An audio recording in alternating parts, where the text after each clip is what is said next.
Aleluia. Boa noite, amados. Que a paz do nosso Senhor esteja com todos vocês, amém? Abra sua Bíblia comigo na carta de Tiago, apóstolo Tiago, capítulo 5, versículo 19. Carta de Tiago, capítulo 5, verso 19.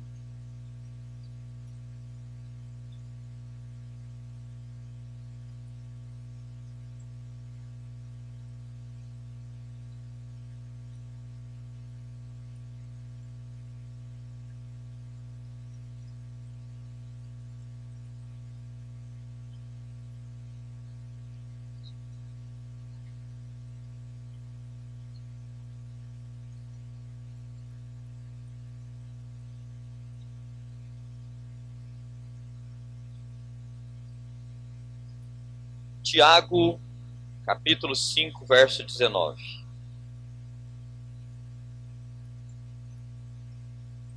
Diz assim a palavra de Deus: Meus irmãos, se algum entre vós se desviar da verdade e alguém o converter, sabei que aquele que converte o pecador do seu caminho errado salvará da morte a alma dele e cobrirá multidão de pecados. Vamos ler de novo. Meus irmãos, se alguém entre vós se desviar da verdade e alguém o converter, sabei que aquele que converte o pecador do seu caminho errado salvará da morte a alma dele e cobrirá multidão de pecados. Obrigado, meu Deus, pela tua palavra, porque sabemos que ela é viva e eficaz. Obrigado porque o Senhor vela para cumprir a tua palavra e ela não volta para ti vazia, sem antes cumprir o seu propósito. Peço, Deus, fala conosco essa noite de forma poderosa. Dá-nos a entender o propósito da tua palavra hoje para as nossas vidas e nos abençoa em o nome do Senhor Jesus. Amém. Amém, amados. Eu quero falar com vocês hoje segundo o seguinte tema da mensagem. Repita comigo, diga assim: restaurando o soldado ferido.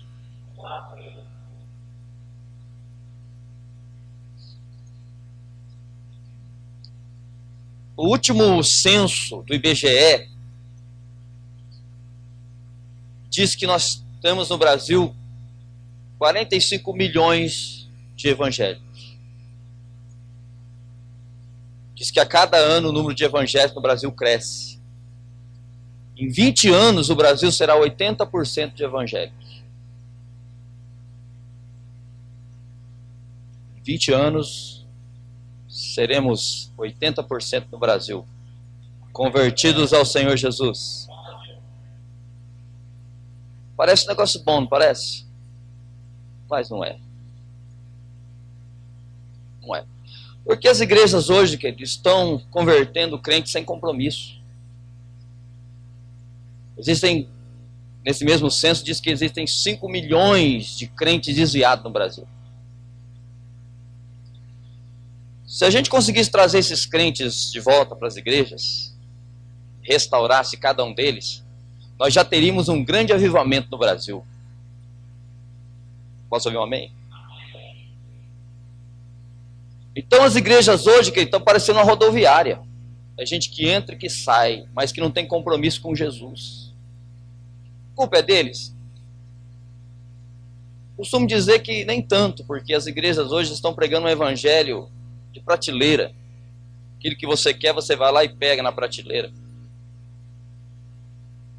Um evangelho sem renúncia, sem cruz. Não é? É que nem aquela mãe, queridos, que quer que o filho coma jiló. Quem gosta de jiló aqui? Alguém gosta de jiló aqui? Eu gosto de jiló, mas tem gente que não gosta de jiló, né? Negócio amargo, né?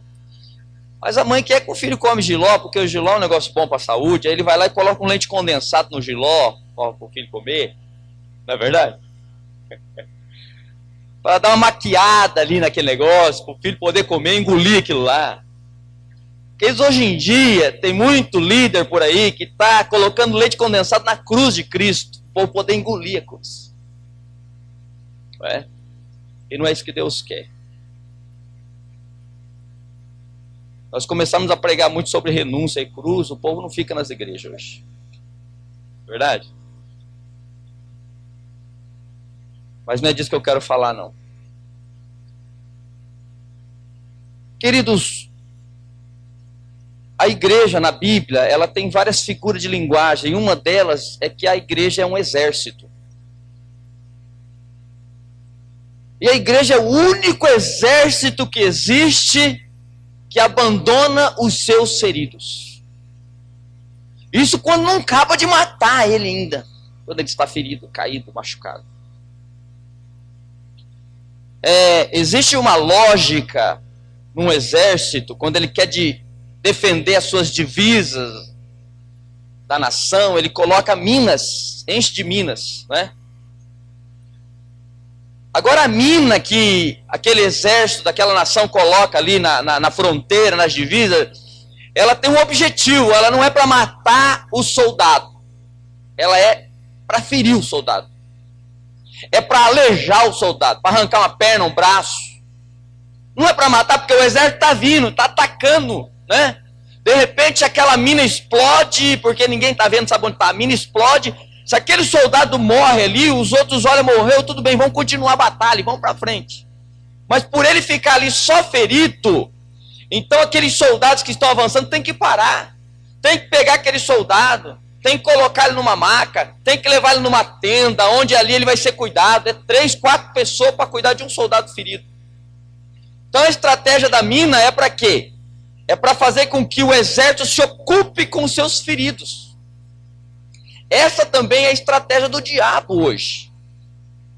Ele está minando a igreja hoje, ferindo as pessoas, porque quando existe uma pessoa ferida no corpo de Cristo, 3, 4 pessoas em volta dela, em vez de ter o objetivo de avançar para conquistar para o reino de Deus, fica focado naquela pessoa que está machucada, está ferida ali. Quem está entendendo, diga amém. Então, eu quero falar com vocês hoje dos sintomas de uma pessoa que não consegue, queridos, entender que nós estamos aqui como corpo de Cristo para restaurar as pessoas que estão feridas dentro da igreja. E também aquelas que estão lá fora, queridos. Quantas pessoas, se eu pedir para levantar a mão, que eu acredito que todo mundo aqui conhece um crente desviado na cidade de Assis. Pelo menos um. Temos muitas pessoas. Pessoas tudo bem, que uns vieram para a igreja, não quiseram compromisso com Jesus e voltaram para o mundo, mas a maioria deles saíram porque foram feridos dentro da igreja. Foram machucados dentro da igreja.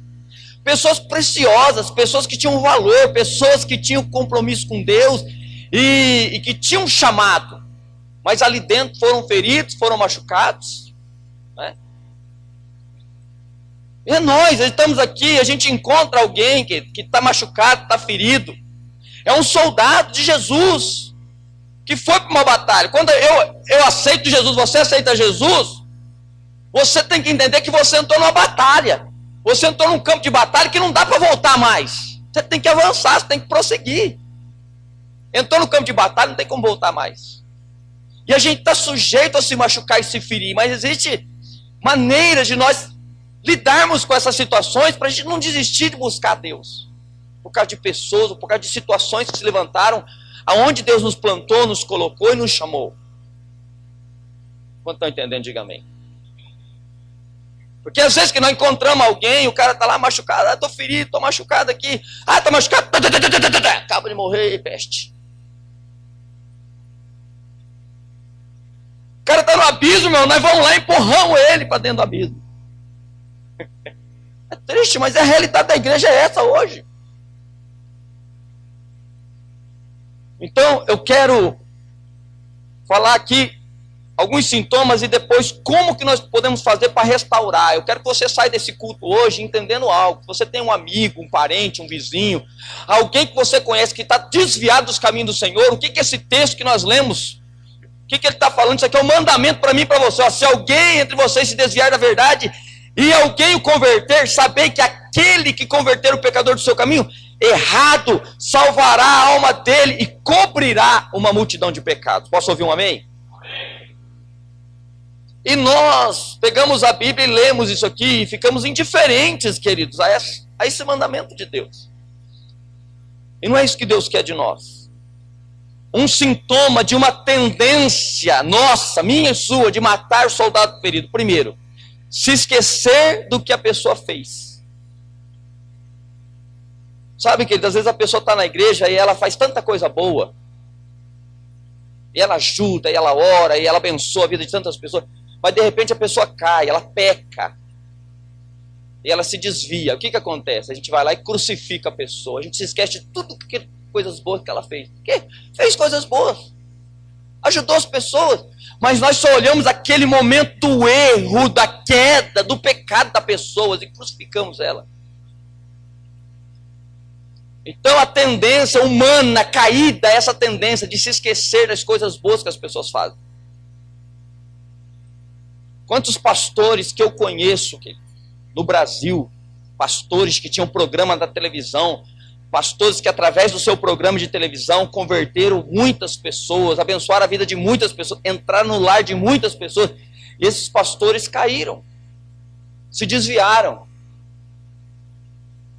E a tendência nossa que é? Já se viu um líder desse cair, pecar? A gente não tem compaixão, a gente não tem coração para perdoar aquela pessoa e ficamos condenando ela, irmãos. Se esquecemos que aquilo que ela fez na televisão converteu a alma de muitas pessoas, ajudou muitas famílias, tirou muitas pessoas, restaurou a vida de muita gente. Então o primeiro sintoma de quem fere, acaba de matar aquele que está ferido, é isso, se esquecer das coisas boas que ele fez. Vocês estão entendendo, amém? Então, querido, não se esqueça não. Eu estou falando de pessoas boas, estou falando de pessoas que estavam no reino de Deus, estavam produzindo para Deus, estavam fazendo coisas boas. Não estou falando de pessoas que eram um estorvo, era uma pedra de tropeço. Estou falando dessas pessoas, porque tem pessoa também que está dentro da igreja que é um problema.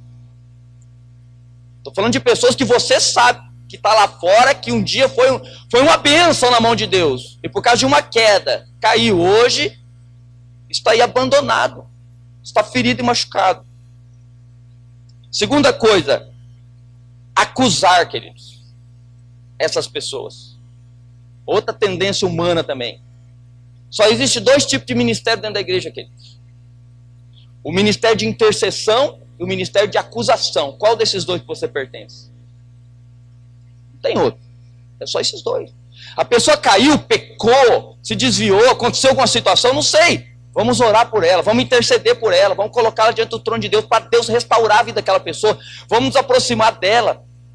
Tem uma igreja no Brasil que ela tem uma doutrina assim, ó, quando uma pessoa erra, peca, ela tem que ficar no último banco da igreja, ninguém pode conversar com ela. Ela tem que ficar isolada. Irmão, isso é uma doutrina do inferno, um negócio desse. Pensou se um dia você erra, porque todos nós temos tendência a errar, temos ou não temos? E aí você vem para a igreja, ninguém conversa com você, você tem que ficar lá no último banco isolado? Você vai querer ficar numa igreja dessa?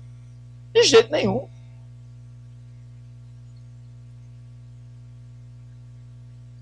Outra tendência, julgar e falar mal. Ô Léo, coloca para nós aqui, Tiago 4, 11 e 12.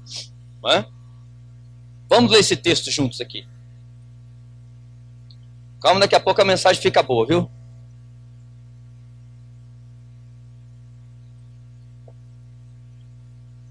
Olha para a pessoa que está do teu lado e fala assim, aperta o cinto. Irmãos, eu vou ler isso aqui para vocês por ler, porque eu sei que a gente não faz essas coisas, irmãos.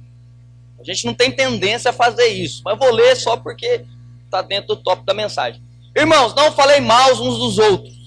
Quem fala mal do seu irmão e julga o seu irmão, fala mal da lei e julga a lei. Ora, se julgas a lei, não é observador da lei, mas juiz. Há um só legislador e juiz, aquele que pode salvar e destruir. Tu, porém, quem és que julgas ao próximo? Diga misericórdia. Mas também que tem aquelas pessoas que porque erraram, porque falharam, elas ficam se condenando a si mesmas. Não precisa de ninguém condenar elas. Elas mesmas se condenam. Já não basta a pessoa que errou ficar se condenando, se culpando, ficar com aquele sentimento de culpa martelando a cabeça dela. Ainda a gente vai lá ainda, irmão, para pegar e crucificar ela, falar mal dela, julgar ela. A própria consciência dessa pessoa a condena, diz a Bíblia. Deus não condena ninguém, irmãos. Quem faz isso, quem acusa é o diabo. Ele é o acusador dos irmãos dia e noite, diz a Bíblia. Não é? Eu lembro de uma história de um pastor que o diabo tentou acusar ele. Ele estava fazendo um jejum, uma campanha que estava, que nem nós estamos tendo a campanha aqui do jejum. Estava fazendo um jejum, aí ele estava no quarto dele orando, de repente, essa história é uma história real. Quando eu vi essa história eu dei risada, mas é uma história real. Aí ele estava orando, irmãos, aí a mulher dele estava cozinhando na cozinha e o cheiro do feijão entrou pelo bar da porta. Estava orando lá e sentiu aquele cheirinho de feijão, aquele feijãozinho mineiro, né, com um monte de coisa dentro, né? Aí ele ficou doido, ele falou assim: Deus, o Senhor me perdoa, mas eu vou entregar o jejum agora. Terminou a oração dele, foi lá na cozinha, encheu a barriga de feijão.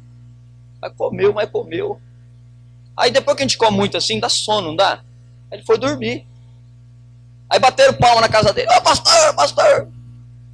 Corre, pastor, tem um endemoniado lá, o senhor tem que ir lá resolver o problema, você tem que expulsar o demônio lá da pessoa. Ele falou: Deus, o senhor me perdoa, eu fiz um negócio errado, eu entreguei o jejum antes da hora, mas eu vou porque não é pelo meu mérito, é pelo nome de Jesus, então eu vou mesmo assim. Aí ele foi. Quando chegou lá, botou a mão na cabeça do cara e começou a orar para expulsar o demônio. Aí o demônio: sai em nome de Jesus, não sai! Sai em nome de Jesus, não sai! Sai agora, não sai! O demônio não saía. Aí o demônio olhou para ele e falou assim: que você pensa que você é, rapaz? Sabe que você vai me expulsar com essa barriga cheia de feijão?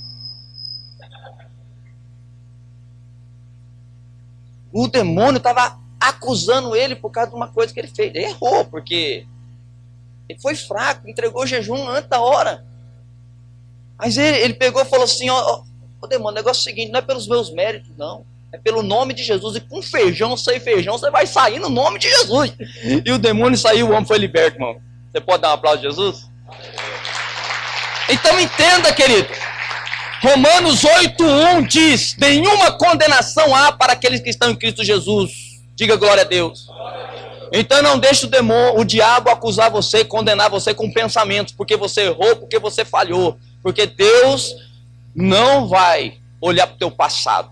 Quem faz você lembrar do seu passado é o diabo. Ele que fica trazendo imagens do seu passado para você ficar se condenando. Mas Deus não. Deus não olha para o seu passado para decidir o seu futuro. O seu futuro é um futuro de bênção, o futuro está na mão de Deus. Diga glória a Deus. Amém?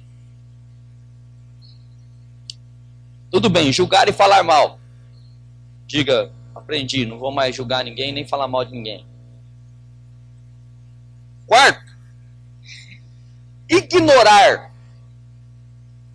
Às vezes, olha o que diz Efésios 5:11. Não seja cúmplice nas obras infrutíferas das trevas, antes, porém, reprovai-as. Tudo bem, você pode falar assim: pastor, eu não falo mal de ninguém, eu não condeno ninguém, eu não acuso ninguém. Mas também, quando a gente não faz nada para ajudar a restaurar aquela vida, a gente também está pecando. A gente também está errando quando a gente não faz nada. Porque quem cala consente. O texto ali diz que se eu for cúmplice das obras erradas, eu estou errando, estou pecando. Abra a tua Bíblia comigo, lá no Evangelho de Lucas, no capítulo 10, a partir do versículo 30. Vamos nos aprofundar um pouco nesse texto aqui. Texto conhecido de todo mundo, né? A parábola que Jesus conta do bom samaritano. Essa parábola, querido, nos ensina como restaurar as pessoas que estão feridas, que estão machucadas. Talvez você entrou aqui, você pode estar pensando assim: ô pastor, mas o senhor está falando de restaurar o soldado ferido, as pessoas feridas. Mas eu queria que o senhor soubesse que eu é que estou ferido, eu é que estou machucado, eu que estou precisando de uma restauração. Glória a Deus. Se esse é o seu caso, você veio no lugar certo, porque Deus vai te restaurar no final desse culto aqui. Amém? Olha o que diz o texto aí, vamos acompanhar. Então Jesus lhe disse, respondeste, não, é versículo 30, perdão. Versículo 30 de Lucas 10. Jesus prosseguiu dizendo, certo homem descia de Jerusalém para Jericó e veio cair em mão de salteadores, os quais, depois de tudo que roubaram, lhe causaram muitos ferimentos, retiraram-se deixando-o semi-morto. Casualmente descia um sacerdote por aquele mesmo caminho e vendo-o, diga vendo, passou de largo. Semelhantemente um levita também descia por aquele lugar e vendo, também passou de largo. Certo samaritano que seguiu seu caminho, passou-lhe perto e vendo-o, compadeceu-se dele. E chegando-se, pensou-lhe os ferimentos, aplicando-lhe óleo e vinho, e colocando-o sobre o seu próprio animal, levou-o para uma hospedaria e tratou dele. No dia seguinte, tirou 2 denários e os entregou ao hospedeiro, dizendo, cuida deste homem, e se alguma coisa gastares a mais, eu te indenizarei quando voltar. Amém? Até aqui. Jesus coloca para nós aqui 5 personagens. Um homem que estava descendo, era um judeu, um ladrão, o sacerdote, o levita, né? E o samaritano. Jesus escreve essa parábola para nos ensinar, ele conta essa parábola para nos ensinar sobre relacionamento, queridos. Como que nós devemos nos relacionar com as pessoas. Como que eu e você devemos nos aproximar para nos relacionar com as pessoas. Porque o mundo hoje está tão corrido, tem tanta coisa, que nós estamos tão preocupados com os nossos problemas, com as nossas coisas. Nós temos sonhos, temos projetos, que as pessoas estão morrendo do nosso lado e nós não estamos fazendo nada. Essa parábola, ela nos ensina como que a gente restaura os soldados feridos. O texto começa falando assim, ó, versículo 33. Passou-lhe perto. Então, se você conhece uma pessoa que está machucada, ferida, uma pessoa que está precisando de ajuda, primeira coisa que você tem que fazer, chegar perto dessa pessoa, se aproximar dessa pessoa. Às vezes, queridos, nós estamos como o ladrão dessa história aí. Para a gente conseguir as coisas na vida, a gente fere as pessoas, a gente machuca as pessoas. Não importa que para eu conquistar o que eu preciso, eu vou ferir a minha esposa, eu vou ferir os meus filhos, se eu tenho que conquistar os meus sonhos, se eu tenho que trabalhar, eu não vou ter tempo para minha esposa, eu não vou ter tempo para meus filhos. Nós estamos causando um dano na nossa família, não importa. O importante é eu conseguir conquistar o que eu quero, o que eu preciso na vida, o que eu sonho. Estamos agindo como ladrão dessa história aí. Deixando pelo caminho pessoas machucadas e feridas. Não importa, para eu conseguir alcançar o meu objetivo lá na frente, onde eu trabalho, eu tenho que puxar o tapete de alguém, eu tenho que passar por cima de alguém, eu tenho que machucar ou ferir alguém. Não interessa, o importante é eu chegar onde eu quero. Às vezes somos também o homem caído aí nessa história. Abandonado e ferido na beira do caminho. Quando as pessoas fazem alguma coisa para a gente fica remoendo aquilo dentro de nós. E a gente fica falando para um, falando para outro, falando para outro, falando para outro. Alguém te fere, alguém te machuca. Se você encontrar 10 pessoas, naquele dia você conta para as 10 pessoas o que te aconteceu. Em vez de contar para uma só que pode te ajudar. Porque não adianta você querer compartilhar os seus problemas, porque não pode te ajudar. Mas você tem que falar, porque você está ferido, você está machucado, a tua alma está doente, você tem que botar para fora aquilo. Mas isso que você faz não vai te ajudar. Você tem que compartilhar o seu problema com alguém que vai orar por você, que vai ungir você, que vai declarar uma palavra de vitória, de fé, de encorajamento sobre a tua vida, para te levantar. Porque você pode compartilhar o seu problema com 100 pessoas, mas se ela não tiver uma palavra de Deus para você para te levantar, o teu problema vai continuar do mesmo jeito, vai até piorar. Porque quanto mais você fala do seu problema, mais ele aumenta na tua vida. Estão entendendo? Quem que é o levita? O sacerdote, melhor. O sacerdote, querido, é um homem que é separado por Deus para representar ele na terra. O sacerdote é a pessoa que é a mão de Deus na terra, é o pé de Deus na terra, é a boca de Deus na terra. É a pessoa que tem a obrigação de ajudar os outros. estender a mão, levantar o que está caído. O texto diz que o sacerdote passa, vê aquele homem caído, ele passa de largo. Ele pega, ele olha, ele passa do outro lado da calçada. Ele não passa perto, ele não quer ajudar. O problema aqui, amados, não é você saber fazer o bem. É saber fazer o bem, mas preferir a indiferença. Tiago 4,17 diz que se você sabe fazer o bem e não faz, você está cometendo pecado. Está pecando. Pecado não é só você roubar, matar, não é só você cometer adultério. Não é. Pecado é quando você sabe o que você tem que fazer de bom para alguém e você não faz. Você prefere ignorar, ser indiferente à necessidade da pessoa que está do teu lado, precisando de Deus, precisando de você, precisando de uma palavra, precisando ser levantado, e você não está nem aí. Quantos estão entendendo? Diga amém. Então nós não podemos ser que nem esse sacerdote aí. Aí o levita é aquele cara que é responsável por serviço na casa de Deus. Levita não é aquele cara que canta não, viu? As pessoas pensam que levita é o adorador que fica cantando. Que levita é todo aquele que... Um cara que limpa uma cadeira na igreja. É um levita. Os que cantam é um levita. Aqueles que intercedem, tem um ministério de intercessão, são levita. Levita é todo aquele que trabalha, que faz algum tipo de serviço na casa de Deus. O levita passou, viu o homem também. O que ele fez? A Bíblia diz, ele viu. Só que ele decidiu o quê? Também passar, outro lado da calçada e ir embora. Passou de largo também. Por quê? O levita, imagine, ele olha e ele fala assim, mas peraí, o sacerdote que tinha obrigação de ajudar, não ajudou, por que eu vou ajudar? Mas peraí, a obrigação de cuidar das pessoas é do pastor da igreja. É do líder da igreja. Ele tem a obrigação de cuidar. O Ailton veio para a igreja, aí ele começa a trazer um amigo dele, ele traz um amigo dele. Pastor, eu ganhei o meu amigo para Jesus. Orei com ele, ele aceitou Jesus, agora eu estou trazendo ele para a igreja. Glória a Deus, agora está aqui, cuida dele, pastor. Mas por quê? Não foi eu que gerei ele, é teu filho. Sim ou não? Quando você ganha alguém para Jesus, ele se torna o teu filho espiritual. Agora eu pergunto para você, você tem filho? Teu filho dá trabalho para você descarta ele? O teu filho é nenezinho, né? Aí ele faz sujeira na fralda. Você troca a fralda ou troca o filho? Tem gente que troca o filho, né? Se puder. Então, querido, servir a Deus não é fácil. Jesus falou, o caminho é estreito, é apertado. A perdição não é largo, né? Espaçoso.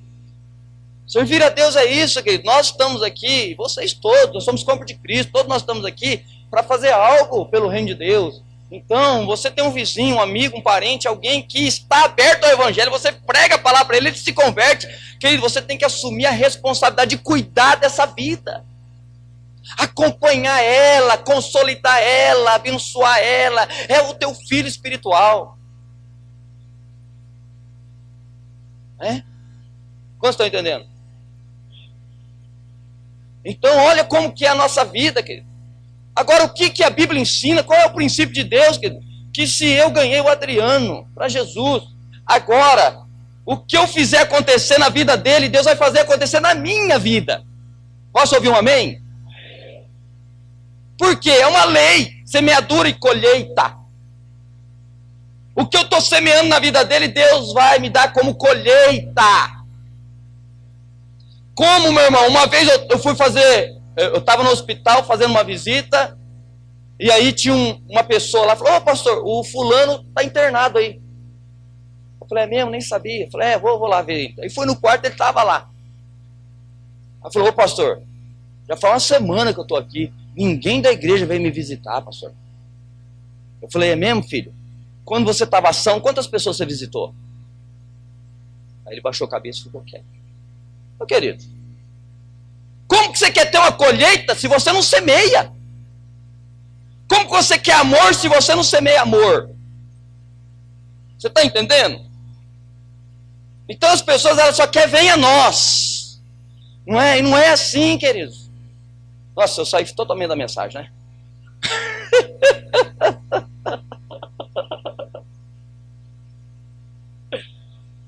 Jesus amado. Estou ficando especialista nisso, irmãos.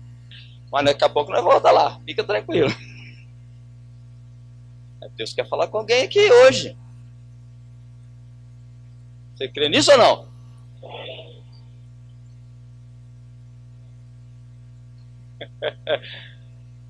Semana passada eu estava pregando ali, preparei um esboço ali, e agora?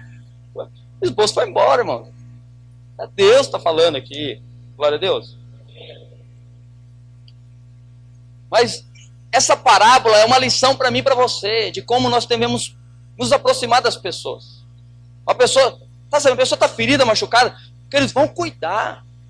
Pensou se nós, cada um de nós que estamos aqui, a gente assumisse a responsabilidade de cuidar de uma vida. Você fazer como o homem dessa história, que o texto diz o quê? Que ele viu o homem, só que a atitude dele foi diferente. Ele viu e ele não passou de largo, não, ele continuou no caminho dele e se aproximou do homem. Ele viu, não com o olho natural, ele viu com o olho do Espírito Santo. Quando nós temos o olhar do Espírito Santo, irmãos, nós temos compaixão pela necessidade das pessoas. Nós não nos preocupamos apenas com as nossas necessidades, mas nós passamos a nos preocupar com a necessidade do nosso próximo, daquela pessoa que está do nosso lado. Porque tem pessoas, a gente reclama da vida, queridos, mas tem pessoas muito pior que nós. Estava com o Wagner essa semana agora no hospital lá. Eu estava comentando com ele. Estávamos lá na UTI, aí terceiro andar, a oncologia, onde ficam as pessoas que fazem quimioterapia. Irmão, se você for para aquele lugar lá, você vê cada história. Eu estava com meu pai lá sentado, eu fico horas lá. Ele tomar um soro lá, leva 2 horas, às vezes 3 horas. E nisso eu começo a conversar com as pessoas, eu ouço cada história naquele lugar. Que eu tomei uma atitude agora. Quando eu ver um discípulo reclamar, eu vou catar ele, vou levar ele comigo lá toda sexta-feira, para ele ouvir a história daquelas pessoas lá. Reclamam, mas ele não sabe o que as pessoas estão passando naquele lugar. Não, é loucura essas coisas. Então a gente tem que ter mais compaixão, queridos. Mais amor. Tentar entender as pessoas com os olhos de Deus. A visão de Deus, irmãos, é diferente da nossa. A nossa visão é egocêntrica. Nós olhamos para nós, para o nosso umbigo, para os nossas necessidades, nós olhamos para os nossos sonhos, para os nossos projetos. Não é errado isso, nós temos que ter sonho e projeto. Eu falo isso aqui. Uma pessoa que não tem sonho, que nem projeto de vida, que não tem objetivo de vida, ela vive desanimada, porque uma pessoa que não tem objetivo na vida, ela não sabe para onde que ela vai. Então ela tem que ter sonho, meta, tem que ter projeto de vida, irmão. Mas isso não em detrimento das pessoas que estão ao nosso lado precisando de nós. O que eu falei, o que eu fizer acontecer para uma pessoa, Deus vai fazer acontecer para mim. A Bíblia diz: alegrai-vos com que se alegram e chorai com os que choram, irmãos. Às vezes nós olhamos para uma pessoa assim, está na igreja, oh, glória a Deus, olha altinho, oh, aleluia, pastor, que bênção, eu estou no fogo, pastor, aleluia, Jesus, glória a Deus. Aí tem um crente de 30 anos convertido, olha, pelo irmão, cara, que isso? O que é isso, rapaz, essa meninice dentro da igreja? Também fui assim que nem você, mas o negócio acaba, viu? Ô querido, alegrai com os que se alegram. Se o fogo apagou do teu coração, não vai querer apagar o fogo do irmão, não. Aí tem um outro irmão lá, ai, pastor, a coisa está difícil. Não, pastor, não, né? Uma pessoa está do lado. Ô, rapaz, deixa de ser mole. Deixa de ser frouxo, rapaz. Que isso, você não é crente, não? Confia em Deus, não? Seu mole, seu frouxo. Ainda cita a Bíblia ainda, irmãos. Provérbio 10, 14. Se no dia da angústia você for frouxo, tua força será pequena. Cita a Bíblia ainda para a pessoa. Mas a Bíblia diz: chorai com os que choram. Quer dizer, sinta a necessidade da pessoa, querido. Sinta o sofrimento dela. É isso que Jesus fazia. Não é? É isso que está faltando para mim e para você hoje. Está faltando para todos nós aqui. Ter mais compaixão, mais amor pelas pessoas. Agora esse homem, diz o texto, ele viu os olhos do Espírito Santo, se aproximou, sentiu a necessidade, começou a cuidar daquela pessoa. Ele colocou vinho e colocou azeite nas feridas daquela pessoa. O azeite fala de uma palavra ungida na vida da pessoa. Tem uma pessoa machucada e ferida, você não vai chegar com as suas palavras. Suas palavras não vai curar ninguém. As nossas palavras não curam as pessoas, não libertam as pessoas. O que cura, o que liberta é a palavra ungida de Deus. Você tem que ter uma palavra de Deus para a vida daquela pessoa. Uma pessoa está passando necessidade. Aí você chega para ela e fala assim, olha, vou dizer algo para você. A palavra de Deus diz que Deus é poderoso para suprir cada uma das suas necessidades. Você colocar sua vida diante de Deus, colocar essa necessidade diante de Deus, eu creio que ela vai suprir a sua necessidade. Você liberou não a sua palavra, mas uma palavra ungida de Deus. E Deus vai quebrar todo o decreto de morte, de falência, de derrota na vida daquela pessoa através da sua palavra. E você está trazendo uma cura para ela, uma restauração para ela também. A pessoa fica se culpando, como eu falei no começo aqui, se culpando, se condenando, aí você tem uma palavra de Deus para ela, ó. Ô filho, Romanos 8:1 diz que nenhuma condenação há para aqueles que estão em Cristo Jesus. Então não fica se condenando não, porque Deus não te condena. Ai, entregando a palavra de Deus. Por isso que eu falo, o crente tem que ter conhecimento da Bíblia, tem que ler a Bíblia, não pode ser preguiçoso. Até para orar, irmãos, Deus não vai ouvir a minha oração se eu não tiver uma palavra da Bíblia para me orar.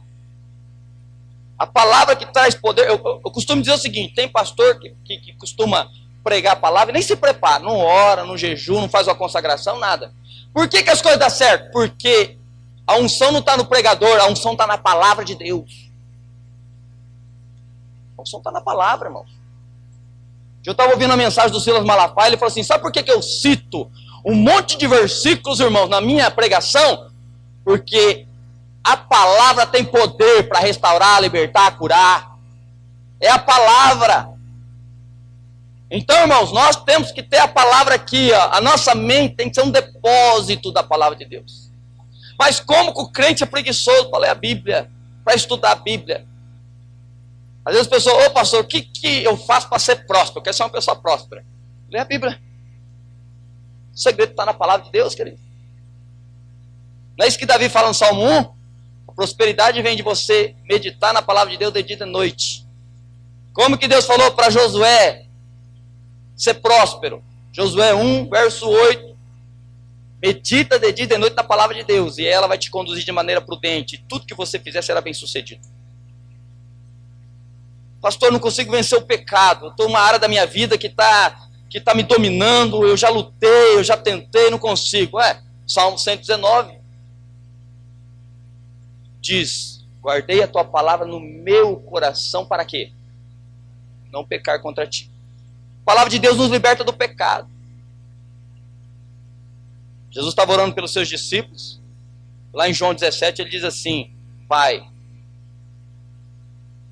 liberta-os, fortaleça-os, santifica-os na tua palavra, porque a tua palavra é a verdade. A palavra de Deus santifica, liberta. A palavra de Deus, irmão. Este homem chegou para aquele homem ferido e ele passou azeite e vinho, né? O azeite e o vinho tem quase a mesma figura na Bíblia. Fala da unção. A unção da palavra de Deus. Então é isso que você vai liberar. O que continua o texto falando? Falando assim, ó, ele catou o homem, colocou o homem sobre o seu animal. Imagine você tendo um carro hoje, dirigindo o seu carro, enquanto uma pessoa caída na calçada toda machucada. O teu carro é um carro novo.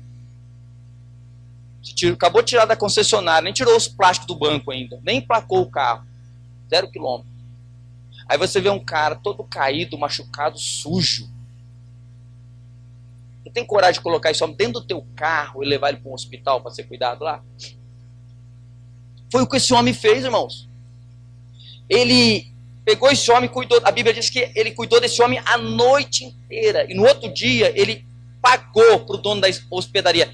Aquele tempo não tinha hospital, eles cuidavam das pessoas em hospedarias. Ele pagou, tirou 2 denários do bolso e falou assim, ó, quando eu voltar aqui, tudo que ele gastar a mais aí, eu vou te indenizar. Sabe o que fala isso também? Fala da gente investir, mano. Investir nosso tempo, investir nossos recursos para ajudar as pessoas. Eu sei que talvez você entrou aqui hoje, talvez você queria ouvir uma palavrinha mais avivada, para dar uns glória aí, uns aleluia. Mas eu quero te dizer, filho, Se você não cumprir esses pequenos princípios da palavra de Deus, não adianta você ficar correndo atrás de bênção, não. Porque Deus não abençoa crente egoísta, que só pensa em si, que não quer ajudar os outros. Eu posso ouvir um amém? Amém. Vocês estão entendendo, queridos? Então nós vamos terminar a mensagem. Nós temos outras coisas aí para ver. Duro, né? A Bíblia diz que aquele homem se compadeceu daquele que estava ferido. Agora ouça o que eu vou falar aqui. Isaías capítulo 42, versículo 3. Quando Isaías escreve de forma profética esse texto, ele está falando de Jesus ali. Ele diz assim, ele, Jesus, ele não esmagará a cana quebrada e não apagará o pavio que fumega. O que ele quer dizer com isso? Nos dias de Jesus, irmãos, os jovens, eles queriam fazer um instrumento, uma flautinha, né? Eles iam lá no Rio Jordão e lá tinha um monte de bambu fininho, um monte de bambu. Eles catavam um bambu daquele lá, tipo um bambu, não é bambu, mas é tipo bambu. Pegava, tirava e eles cortavam e aí eles iam cutucando aquilo lá para tirar o miolo daquele bambu. Para tirar o miolo para quê? Para fazer a flauta. Só que no processo de tirar o miolo, vai tirando, algumas flautas daquela quebrava. E aí o que eles faziam? Eles esmagavam aquela cana e jogavam fora. Essa cana que está falando não é cana de açúcar não, que a gente está acostumado a ver aqui na região.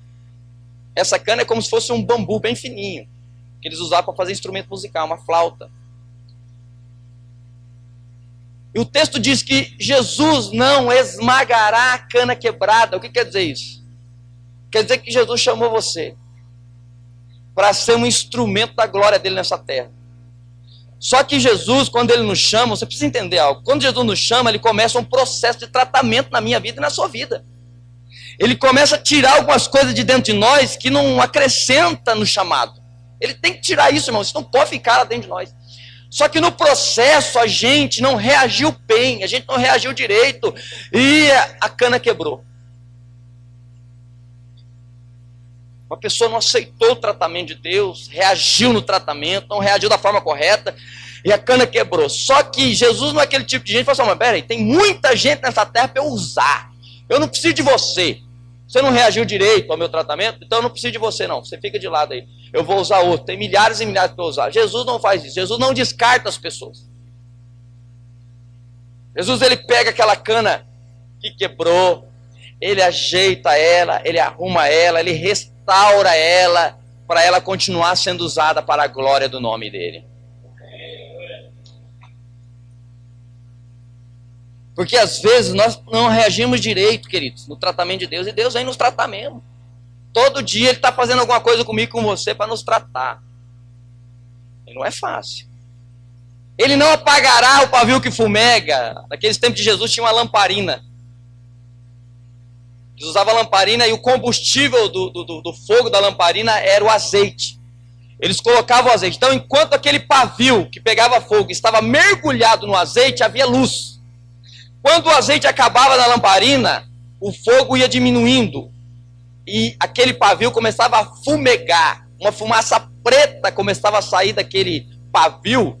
E começava a sair um cheiro forte, ruim.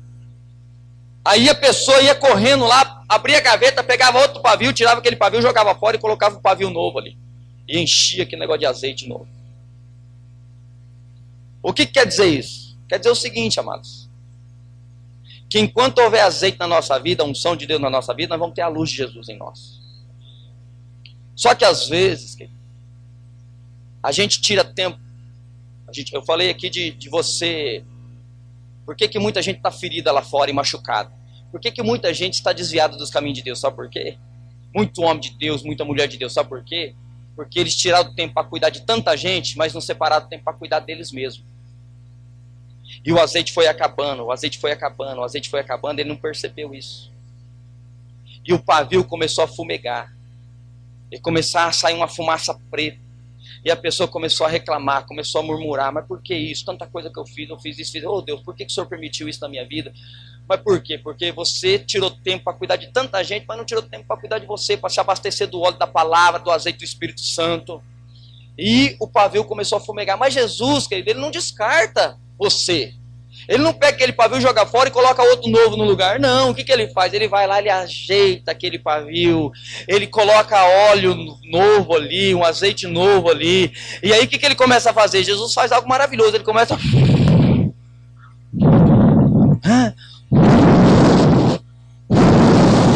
a soprar. E aquele pavio que estava fumegando começa a sair uma chaminha dele, uma chaminha, aquele fogo começa a aparecer. Aí a maravilha de Deus aparece na sua vida. Ele restaura o fogo que um dia você recebeu e hoje você não tem mais. E é isso que Deus quer fazer na nossa vida, renovar o fogo da paixão que nós tínhamos por Ele um dia, que hoje nós não temos mais. Posso ouvir um amém? Eu quero que você se coloque de pé, nós vamos orar a Deus. Quantos entenderam, digam amém. Glória a Deus. Quero que você feche os seus olhos agora.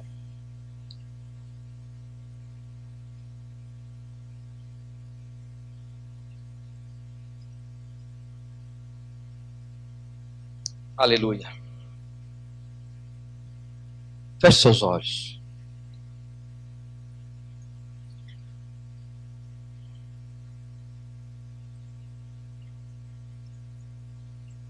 Oh, aleluia. Dalamassunes. Pericomanás. Fique com seus olhos fechados. Não se distraia, querido. Deus quer fazer algo na sua vida aqui nesse culto hoje. Então não se distraia. Fique na presença de Deus agora. Tem pessoas que entraram aqui nessa noite.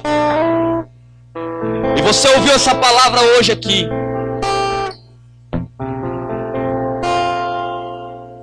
E você está aí pensando com você assim, pastor?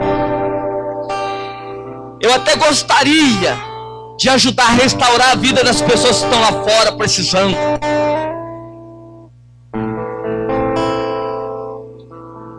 Mas eu preciso ser restaurado primeiro. Eu quero que você ouça uma história agora. Fique com seus olhos fechados. Se coloca na presença de Deus. Diz que tinha uma mulher, queridos, que ela tinha um passarinho que cantava muito bonito. O passarinho cantava muito, era a alegria da casa daquela mulher.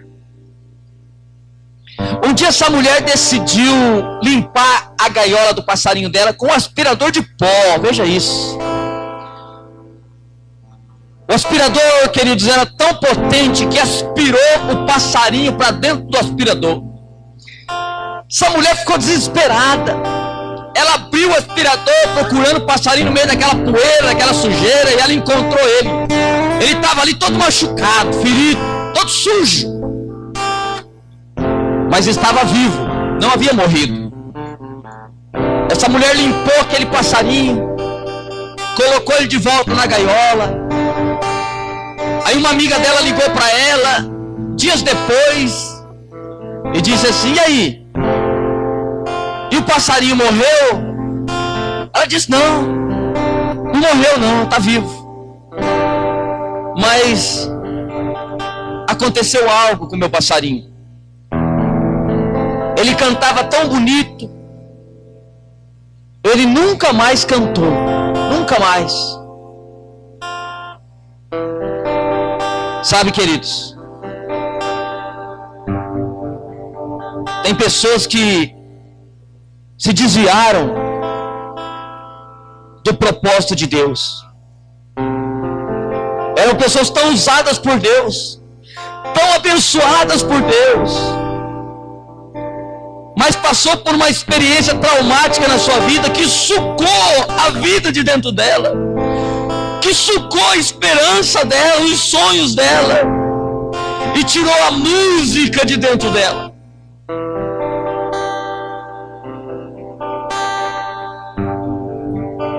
Sabe que tem pessoas que dizem assim: pastor, o senhor não conhece a minha vida. Eu sou uma pessoa que não tem jeito não, pastor. Eu já tentei me arrumar, me acertar, mas eu sou muito fraco, eu peco constantemente, eu sou muito instável. Sabe, pastor, eu sou uma pessoa que eu sou um pau que nasceu torto, que vou morrer torto. Se alguém botar fogo em mim, até as minhas cinzas ficam tortas. Sabe, amado, se você entrou aqui com esse pensamento, eu quero te dizer algo. Você vai ficar torto até cair nas mãos do carpinteiro Jesus Cristo. Aleluia. Porque Ele tem poder de endireitar a sua vida. Você sabe qual que é o seu problema? É que você que está tentando resolver o seu problema. É você que está tentando se santificar, vencer o pecado, e você não consegue, você não tem força para isso. É o Espírito Santo em você que vai te dar força. É Ele que vai te levantar, que vai te encorajar, que vai te colocar de novo no caminho de Deus e vai te abençoar. Eu quero fazer um apelo aqui nessa noite para algumas pessoas. Eu quero que todos vocês façam uma oração de entrega comigo. Diga assim: Senhor meu Deus, eu entrego a Ti a minha vida. E eu peço, perdoa os meus pecados. Escreve o meu nome no livro da vida. Ajuda-me a caminhar na Tua presença. Amém. Eu quero orar por você que talvez entrou aqui e fez essa oração de entrega pela primeira vez. Talvez você nunca fez uma oração entregando a sua vida a Jesus Cristo. Se tem alguém aqui assim hoje, eu quero pedir para você sair do seu lugar e vir aqui à frente. Eu quero orar com você. Se você quer fazer uma decisão hoje, entregando a sua vida a Jesus Cristo. Se você está nos visitando, veio com alguém e você quer entregar a sua vida a Jesus, para que Ele possa abençoar você, a sua casa, a sua família. Se tem alguém aqui hoje assim, eu quero que você saia do seu lugar e venha aqui à frente no nome do Senhor Jesus. Eu quero orar por pessoas aqui que você entrou hoje aqui neste lugar e você tem um chamado de Deus. Você foi separado, você foi escolhido por Deus, mas na sua caminhada aconteceram situações que te feriu e te machucou, e você abortou um sonho de Deus na sua vida. Você abortou um chamado e um propósito de Deus por causa dessa situação. Hoje Deus te trouxe aqui neste lugar para restaurar o seu chamado, para restaurar a sua vida. Se você é essa pessoa, sai do seu lugar agora e vem aqui à frente. Eu quero orar por você, eu quero ungir você, abençoar a tua vida, para Deus renovar o chamado que você tem, no nome do Senhor Jesus. Pessoas que talvez se desviaram do caminho do Senhor, pessoas que quebraram a aliança com Deus. Você hoje está desviado, não está mais na igreja, não está mais servindo a Deus. Situações também que chegaram até você, que fizeram você se decepcionar com pessoas e fez você sair, parar de vir na casa de Deus. Sai do seu lugar agora e vem aqui, porque Deus quer renovar a aliança com você hoje, no nome do Senhor Jesus. Eu quero orar com pessoas aqui que estão doentes. Se você entrou aqui com alguma enfermidade no seu corpo, eu quero te ungir agora. Eu quero orar pela sua cura, pela sua restauração no seu físico. Aonde tiver uma enfermidade no seu corpo, eu quero orar por você. Vamos declarar a cura de Deus sobre a tua vida agora, no nome do Senhor Jesus. Sai do teu lugar agora e vem aqui à frente. Vamos orar juntos aqui. E vamos declarar a cura sobre você, no nome de Jesus. Oricanalavasuri andanas, Ericomanas, Neiacomanas, Ericanalavasuri. Ele canta lá mais. Ele canta seria Começa a receber aí onde você está a restauração para a tua vida agora. Receba o óleo sobre você agora. Deus te trouxe aqui para reabastecer você. Você que já orou, já abençoou a vida de pessoas, e hoje você não é mais usado por Deus. Deus está te dizendo nessa noite: levanta, porque eu vou continuar usando você. Não importa as falhas, não importa os erros, eu vou te levantar como instrumento. Eu vou renovar você com o óleo da minha unção, e eu vou abençoar a tua vida. Aleluia. Eu quero pedir para os irmãos virem aqui me ajudar a orar por essas pessoas. Vocês podem vir mais à frente aqui. Os jovens que estão, podem vir mais à frente. Vem aqui, irmão.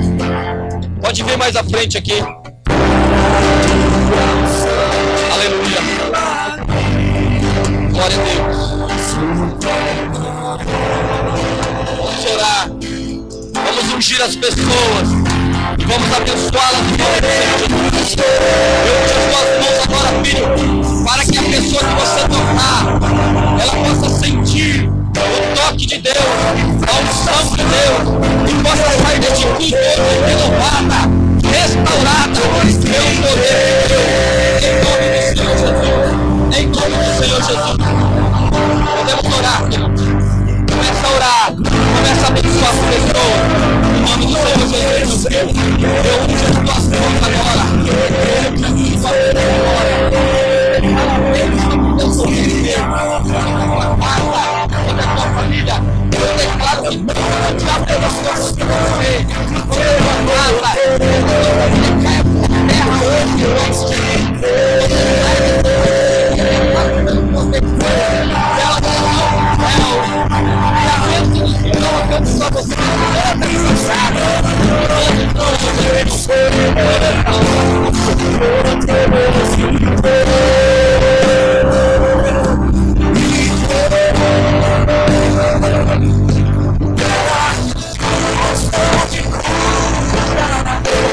Aleluia. Aleluia. Vai recebendo a tua unção agora. Vai recebendo a cura, libertação, restauração, em nome de Jesus. Eu declaro agora tudo aquilo que o diabo levantou contra a tua vida, contra a tua casa, contra a tua família. Eu ordeno que caia por terra agora, em nome do Senhor Jesus. Toda ferida, oh aleluia, toda ferida que existe na sua alma, que agora seja curada em nome de Jesus. Que você receba restauração agora, em nome de Jesus. Você é um soldado de Deus, você é um guerreiro, uma guerreira de Deus. Deus te separou para uma batalha, aonde Ele é o general, aonde Ele está com você. Ele não vai te deixar sozinho nessa batalha. Ele vai te dar toda a arma para você vencer. Aleluia. Ele não vai te deixar sozinho, não. Então começa a tomar posse agora de toda a armadura de Deus, de toda a arma de Deus, e começa a batalhar agora com certeza da sua vitória, em nome de Jesus. Pare de olhar para o seu passado, em nome de Jesus. Aleluia.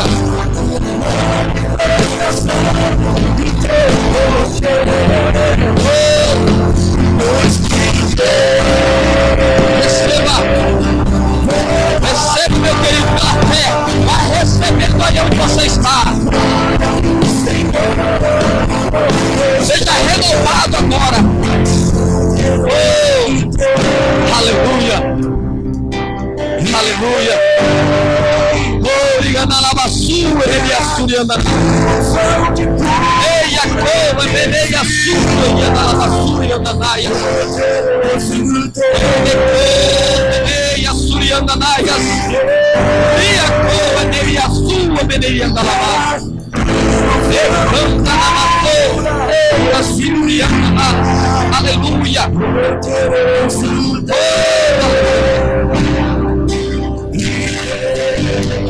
a Deus.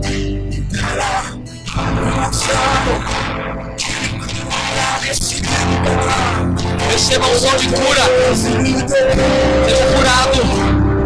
Seja curada. Em nome de Jesus.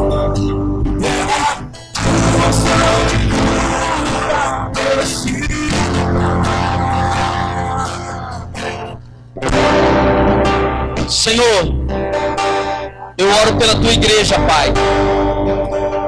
E eu peço a Deus que a partir de hoje o Senhor libere sobre cada um que entrou aqui neste culto uma unção de compaixão. Senhor, que apesar do problema, da situação que essa pessoa está vivendo na sua vida, ela possa entender que o caminho para receber a bênção do Senhor é quando ela estende a mão para aquele que está caído e abatido. É quando ela deixa o Senhor tratar ela, curar e restaurar ela, para que ela possa ser um instrumento do Senhor para abençoar a vida das pessoas. Eu oro pela tua casa agora, pela restauração do seu casamento, pela tua família, pela vida dos teus filhos. Eu oro para que a bênção de Deus esteja sobre você e a sua casa agora, no nome de Jesus. E você que entrou aqui tendo um chamado de Deus, e hoje você não está cumprindo esse chamado, esse propósito, eu oro para que o Espírito Santo de Deus desperte você, levante você e leve você de volta ao caminho do propósito de Deus, em nome de Jesus. Em nome de Jesus. Você pode levantar a tua mão e aplaudir ao Senhor. Aleluia. Oh, aleluia. Glória a Deus. Oh, aleluia.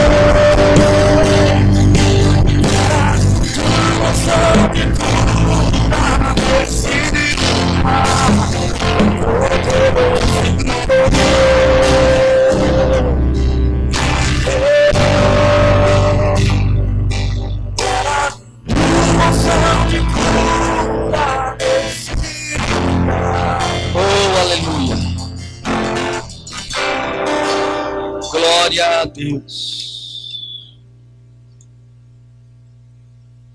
Glória a Deus. Continue na presença de Deus, querido.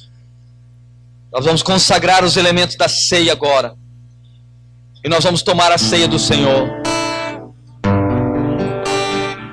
Ouça algo aqui.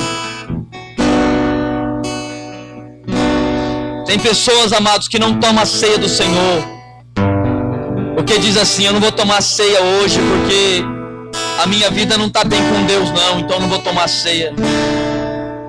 Esse pensamento é um pensamento maligno. Entenda isso. Jesus diz que aquele que não toma ceia não tem parte com Ele. Então, se você está em pecado, se você quebrou uma aliança com Deus, você vai confessar a Deus o seu pecado agora neste tempo. Você vai se arrepender do seu pecado agora. Porque a Bíblia diz: examinai o homem a si mesmo. Não é para as pessoas examinar você, é para você se examinar. Olha para dentro de você, vê qual é a área da sua vida que você precisa de um conserto de Deus hoje, e peça perdão. Diga: Deus, essa área da minha vida eu tenho falhado, eu tenho pisado na bola com o Senhor, mas eu quero confessar-te o meu pecado agora, para que eu possa tomar a ceia, meu Pai. Eu não quero sair desse culto hoje sem tomar a ceia, porque eu quero que o Senhor tenha parte comigo. Então coloca a tua vida diante de Deus agora. Senhor, a tua igreja está aqui, e nós queremos diante do Senhor confessar os nossos pecados. Você não precisa orar alto não, filho. Pode orar em pensamento, porque Deus é onisciente, Ele conhece o seu pensamento. Não precisa ficar constrangido. O que você precisa fazer é se arrepender hoje aqui nesse lugar. Senhor, nós confessamos a Ti o nosso pecado, a nossa falha, o nosso erro. Senhor, eu não quero deixar de tomar a ceia porque eu cometi um erro. Eu quero que o Senhor Aplique agora o sangue de Jesus nessa brecha que eu abri na minha vida. E fecha ela. Eu me arrependo, meu Deus, do meu pecado, da minha falha, do meu erro. E eu peço a Deus que me ajude a não errar mais. Porque a tua palavra diz que aquele que confessa os seus pecados e não comete mais pecado, esse alcançará a misericórdia. Mas aquele que encobre as suas transgressões não encontrará prosperidade para a sua vida. Então nós estamos aqui diante do Senhor, meu Deus, confessando a Ti, nos arrependendo diante do Senhor, para termos um coração limpo e puro, para podermos tomar a ceia do Senhor hoje aqui nesse lugar. Aleluia. Na noite em que Jesus ia ser entregue, Ele tomou o pão, erguendo, dando graças, Ele disse: tomai e comei todos vós. Este é o meu corpo que é dado por vós. Fazei isto em memória de mim. Da mesma forma, Jesus tomou o cálice, erguendo, dando graças, Ele disse: tomai e bebei todos vós. Este é o cálice do meu sangue, o sangue da nova e eterna aliança, que é derramado por vós para o perdão dos vossos pecados. Fazei isto em memória de mim. Senhor, como ministro da tua palavra, eu agora consagro os elementos dessa ceia, o pão e o suco da vide. E eu declaro a Deus que cada homem e mulher aqui que vier pegar a sua ceia, que essa ceia se torne uma ceia profética na vida dessa pessoa, em o nome do Senhor Jesus. Pode sair do seu lugar e pegar a sua ceia aqui. Vem adorando a Deus, não converse. Pegue a sua ceia, volte para o seu lugar, não tome a sua ceia ainda. Vai adorando a Deus. Aleluia.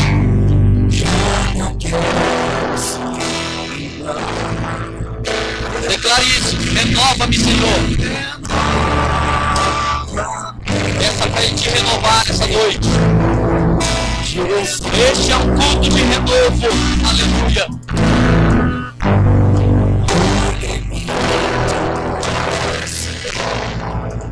Glória a Deus. Aleluia. Dentro de mim. Oh, aleluia.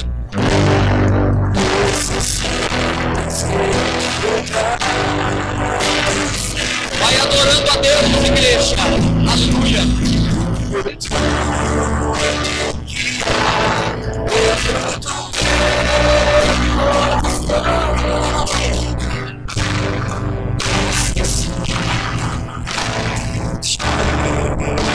Renova-me, Senhor. Aleluia. Vai adorando ao Senhor. Oh, declare isso, já não quero ser igual.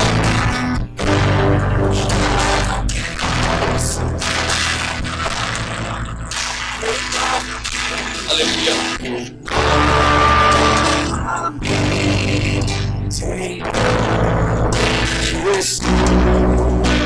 Põe em mim teu coração.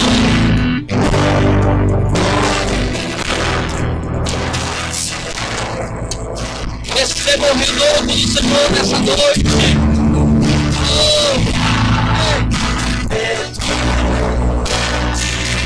Necessita ser mudado, Senhor.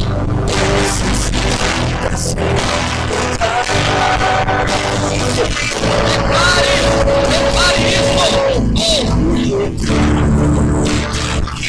Dentro do meu coração. Diga isso pro Senhor.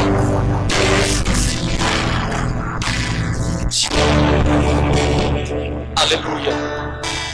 Senhor, nós te damos graças pelo privilégio de estarmos na tua casa te adorando, te servindo, sendo canal de bênção para as pessoas. E eu peço a Deus agora que este homem, esta mulher, este jovem, esta criança, ao tomar esta ceia seja fruto de um renovo para a vida dessa pessoa. Que o Senhor, ó Deus, a partir de hoje venha renovar os propósitos na vida deste homem e desta mulher, No nome do Senhor Jesus. Podemos tomar a ceia do Senhor.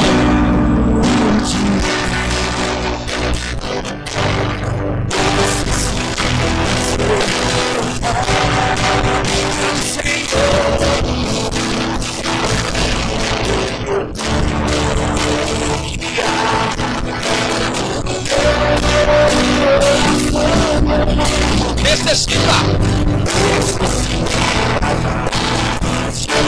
De novo.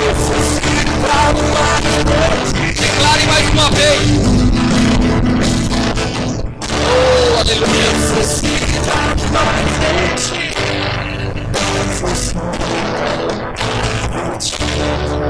Levanta a sua mão e começa a aplaudir o Senhor. Aplauda mais forte a presença do Espírito Santo nesse lugar. Oh!